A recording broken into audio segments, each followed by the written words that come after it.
यहां से लेकर हम लोगों को एक नया चैप्टर करना है। इस चैप्टर का नाम है अकाउंट्स ऑफ बिजनेस परचेज या accounts of business acquisition. Purchase भी बोलते हैं या एक्विजिशन भी बोलते हैं। अकाउंट्स ऑफ बिजनेस एक्विजिशन या बिजनेस परचेज। अब जैसे हर चैप्टर में सबसे पहली लाइन में मैं लिखता हूं कि सबसे इंपॉर्टेंट ये है कि हम कौन है। किसी भी चैप्टर में अकाउंट्स में सबसे इंपॉर्टेंट ये है कि हम कौन है। तो इस चैप्टर में हम लोग एक कंपनी है। We are a company, we are a company, we are purchaser. हम एक कंपनी है, हम एक रनिंग बिजनेस, एक चलता हुआ बिजनेस पार्टनरशिप फर्म का हम खरीद लेंगे। तो हम एक कंपनी है, हम परचेजर हैं। ऑपोजिट पर्सन कौन है? तो इस चैप्टर में हमारे सामने वाला सेकंड पर्सन कौन है? ऑपोजिट पर्सन एक ओल्ड पार्टनरशिप फर्म है, इसका चलता हुआ बिजनेस हम खरीद लेंगे। तो ओल्ड पार्टनरशिप फर्म जो होगा वो होगा सेलर और वेंडर। मतलब पुरानी पार्टनरशिप फर्म वाले ने अपना सारा बिजनेस बेच दिया और हम लोगों ने अपना सारा बिजनेस खरीद लिया। हम लोगों ने पार्टनरशिप फर्म का सारा बिजनेस खरीद लिया। हम कंपनी है, हम परचेजर है और पुरानी पार्टनरशिप फर्म ने अपना बिजनेस बेच दिया। ओके, अब इस चैप्टर में जो सबसे इंपॉर्टेंट स्टेप्स होते हैं, मतलब जो इस चैप्टर में अकाउंटेंसी कम सीखना है और कैलकुलेशन पे ज्यादा ध्यान देना है। तो जो सबसे इंपॉर्टेंट स्टेप्स होते हैं कैलकुलेशन के, वो मैं धीरे धीरे आप लोगों को समझाऊंगा अभी कि सबसे इंपॉर्टेंट स्टेप्स कौन से होते हैं कैलकुलेशन के। सुनना ध्यान से। पहला स्टेप होता है नेट एसेट्स। मतलब जो हम लोगों ने बिजनेस खरीदा उसमें हमको क्या क्या मिला, कितने एसेट्स मिले और कितनी लायबिलिटीज मिली। ये हमारा स्टेप 1 होता है, नेट एसेट्स। नेट एसेट्स का फॉर्मूला होता है एसेट्स लेस लायबिलिटीज। ये नेट एसेट्स का फॉर्मूला होता है, एसेट्स लेस लायबिलिटीज। ये स्टेप 1 होता है। इसके बाद स्टेप 2 होता है हमारा परचेज कंसिडरेशन। मैं अमाउंट्स के साथ बताऊंगा तो ज्यादा पता चलेगा। स्टेप 2 होता है परचेज कंसिडरेशन। मतलब सबसे पहले तो ये दिमाग में बैठाओ कि हम मतलब कौन। हम मतलब परचेजर। तो जो पुरानी पार्टनरशिप फर्म हमने खरीदी उसके कितने एसेट्स हमको मिले, कितने लायबिलिटीज हमको मिले, फिर एसेट्स के टोटल में से लायबिलिटीज का टोटल माइनस कर देंगे तो नेट एसेट्स आ जाएगा।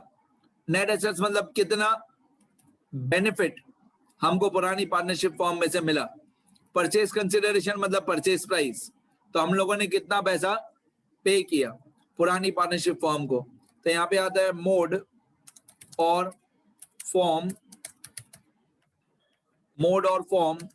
Of payment. मतलब हमने क्या दिया, कौन सी चीजें हम लोगों ने दी और उनका अमाउंट रुपीस, क्या दिया और कितने रुपीस का हमने दिया।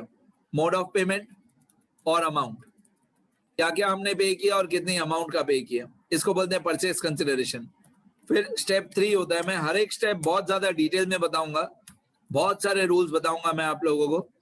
ऑब्वियसली सम्स शुरू करने से पहले रूल्स अच्छी तरह से करने पड़ेंगे। स्टेप 3 होता है गुडविल और कैपिटल रिजर्व। गुडविल और कैपिटल रिजर्व, ठीक है। अब गुडविल कब होता है, कैपिटल रिजर्व कब होता है, सब मैं धीरे धीरे समझाऊंगा। एक छोटा सा एग्जांपल शुरू करते हैं इन्हीं 3 स्टेप्स के अंदर। हम लोग परचेजर हैं, हम लोग कंपनी है। मान लो हम लोगों ने जो पार्टनरशिप फर्म खरीदी उसके एसेट्स थे 20 लाख रुपीस के। मान लो जो हम लोगों ने पार्टनरशिप फर्म खरीदी उसके एसेट्स थे 20 लाख रुपीस के और लायबिलिटीज थी 3 लाख रुपीस की। तो एसेट्स के टोटल में से लायबिलिटीज का टोटल माइनस कर देंगे तो 20 लाख माइनस 3 लाख बाकी आएगा 17 लाख। 20 लाख माइनस 3 लाख 17 लाख। ये 17 लाख हमारे लिए नेट एसेट्स हुआ। ये 17 लाख को हम लोग बोलेंगे नेट एसेट्स। मतलब एसेट्स के टोटल में थे, लायबिलिटीज का टोटल माइनस कर दिया, तो हम लोगों को एसेट्स मिले 20 लाख के,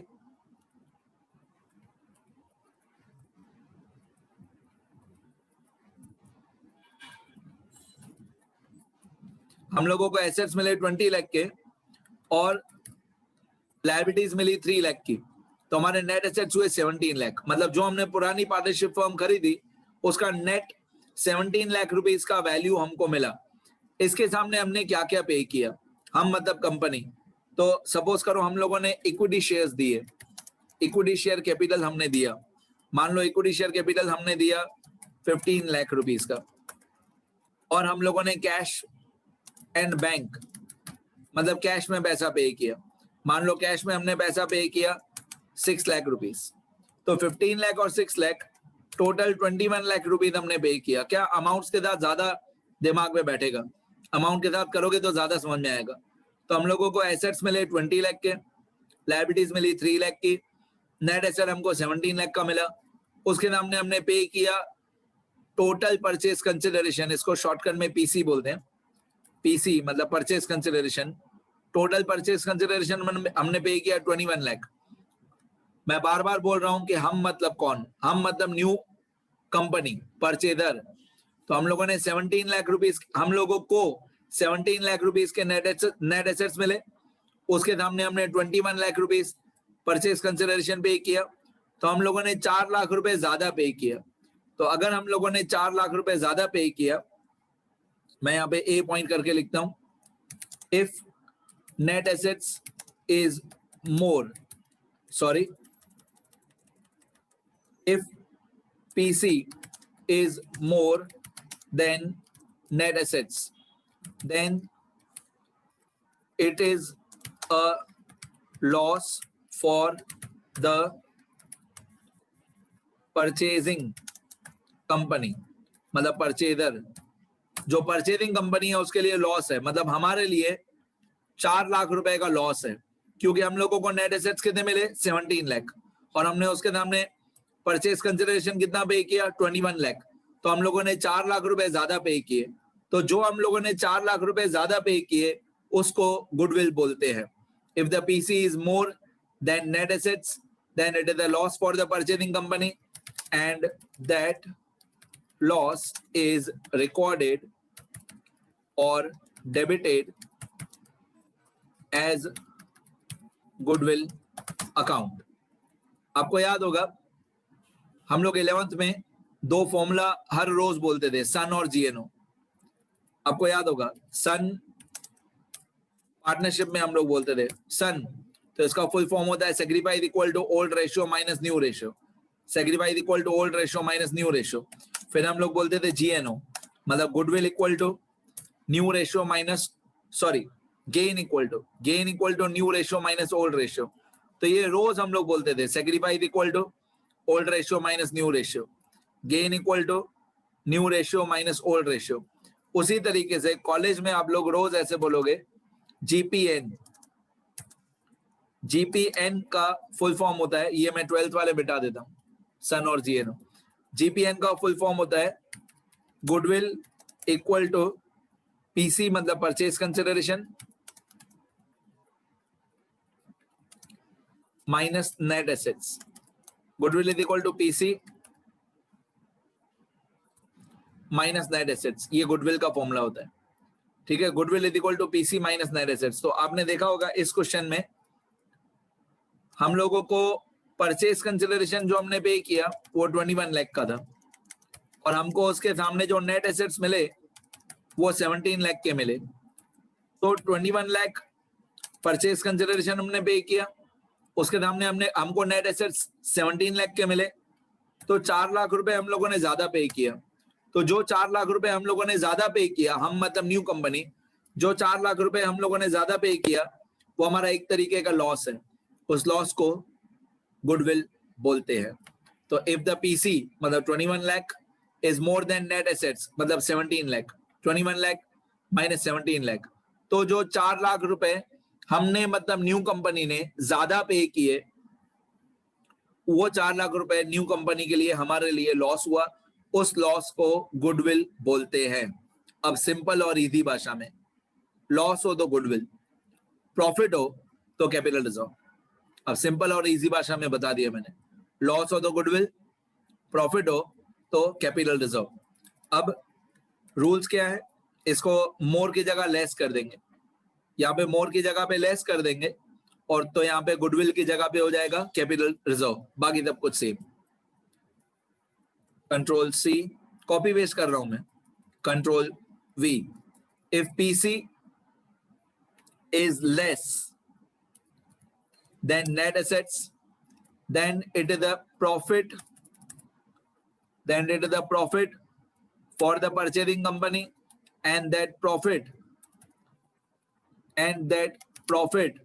is recorded or credited as capital reserve account. Done. तो अगर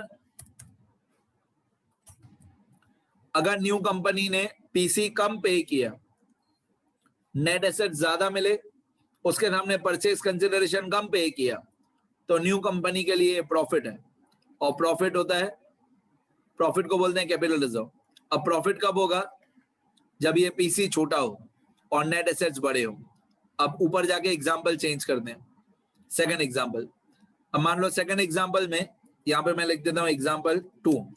सेकंड एग्जांपल में मान लो हमारे नेट एसेट्स 17 लाख के ही हैं, ओके, ये एग्जांपल 2 ले लेते हैं। मान लो हमारे नेट एसेट्स जो है वो 17 लाख के ही है। अब इसके सामने मान लो हमने इक्विटी शेयर कैपिटल पे किया 12 लाख रुपीस का, और कैश एंड बैंक पे किया 3 लाख रुपीस का, कैश एंड बैंक पे किया 3 लाख रुपीस का, तो टोटल पीसी हमने पे किया 12 + 3 15 लाख रुपीस का। अब क्या हुआ, सेकंड एग्जांपल में नेट एसेट्स हमको 17 लाख के मिले, लेकिन उसके सामने हमने परचेज कंसिडरेशन पे किया 15 लाख, कम पैसे पे किए, तो हमको एसेट्स ज्यादा मिले, 17 लाख के एसेट्स मिले, उसके सामने हमने परचेज कंसिडरेशन पे किया 15 लाख, तो 2 लाख रुपए हम लोगों ने कम पैसा पे किया। हम मतलब परचेजिंग कंपनी, हमको एसेट ज्यादा मिले और परचेज कंसिडरेशन हमने कम पे किया, तो 2 लाख रुपए जो हम लोगों ने कम पे किए, वो 2 लाख रुपए हमारी कंपनी का फायदा है, उसको कैपिटल रिजर्व बोलते हैं। तो यहाँ पे मैं फॉर्मूला लिख देता हूं कैपिटल रिजर्व का, capital reserve equal to net assets minus purchase consideration. तो जो एग्जांपल 2 में था,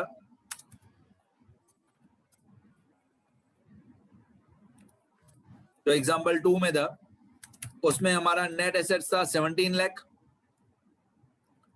एग्जांपल 2 में हमारा नेट एसेट 17 लाख था और हमने परचेज कंसिडरेशन पे किया था 15 लाख, तो हमारा नेट एसेट्स हुआ 2 लाख रुपीस। ये हमारा net assets, sorry capital reserve हुआ 2 लाख रुपीस। नेट एसेट्स हमको मिले थे 17 लाख के, सेकंड एग्जांपल में नेट एसेट्स हमको मिले थे 17 लाख के और हमने परचेज कंसिडरेशन कम पे किया था 15 लाख, तो 2 लाख रुपए जो हम लोगों ने कम पे किए वो हमारा फायदा हुआ न्यू कंपनी का, उसको कैपिटल रिजर्व बोलते हैं। ये समरी है पूरे चैप्टर की। अगर आप लोगों ने ये 3 स्टेप्स प्रॉपरली कैलकुलेट कर लिए, नेट एसेट्स, परचेज कंसिडरेशन और स्टेप 3 में गुडविल या कैपिटल रिजर्व, अगर आपने ये 3 स्टेप्स कंप्लीट परफेक्ट कैलकुलेशन कर दिया तो मेरी गारंटी 14 मार्क, 15 मार्क, 20 मार्क या 10 मार्क, जितना भी ये क्वेश्चन आएगा आपकी फुल मार्क्स आपको मिलेंगी। सिर्फ ये कैलकुलेशन में ध्यान रखना, कैलकुलेशन परफेक्ट आ जाने के बाद रट्टा हुआ आंसर होता है इकोनॉमिक्स के जैसे, बस वर्ड टू वर्ड हमको रट्टा हुआ है, इसके आगे यही होगा, ये ऐसा ही करना है, ऐसा ही करना है। कैलकुलेशन में गलती नहीं करना, ये 3 स्टेप्स में गलती नहीं करना। तो ये समरी थी पूरे चैप्टर की।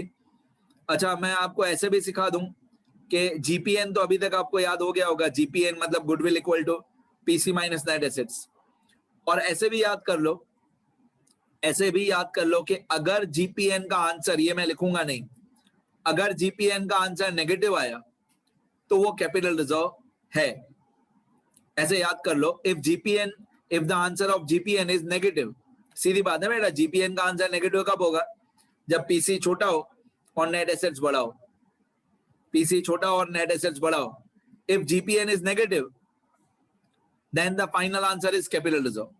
तो आप खाली एक फॉर्मूला याद करो, जीपीएन का आंसर प्लस में आ रहा है तो वो गुडविल ही है, और जीपीएन का आंसर माइनस में आ रहा है तो कैपिटल रिजर्व है।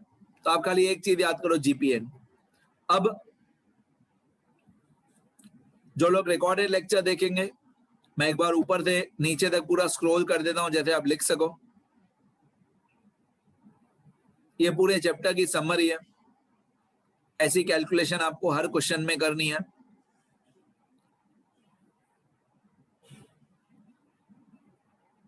ठीक है।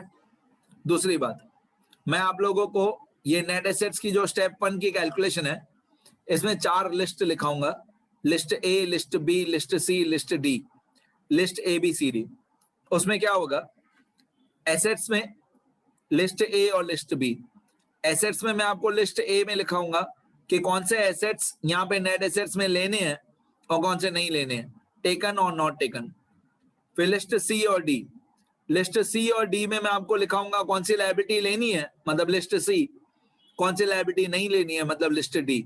तो मैं ऐसा आपको 4 लिस्ट लिखाऊंगा, A B C D. List A मतलब कौन से एसेट्स लेने हैं यहाँ पे, लिस्ट बी मतलब कौन से नहीं लेने हैं, लिस्ट सी मतलब कौन सी लायबिलिटीज लेनी है, और लिस्ट डी मतलब कौन सी लायबिलिटीज नहीं लेनी है। वो मैं पूरा समरी बना के आपको बता दूंगा, लिखा दूंगा। डन। अब इतना लिखना शुरू करो।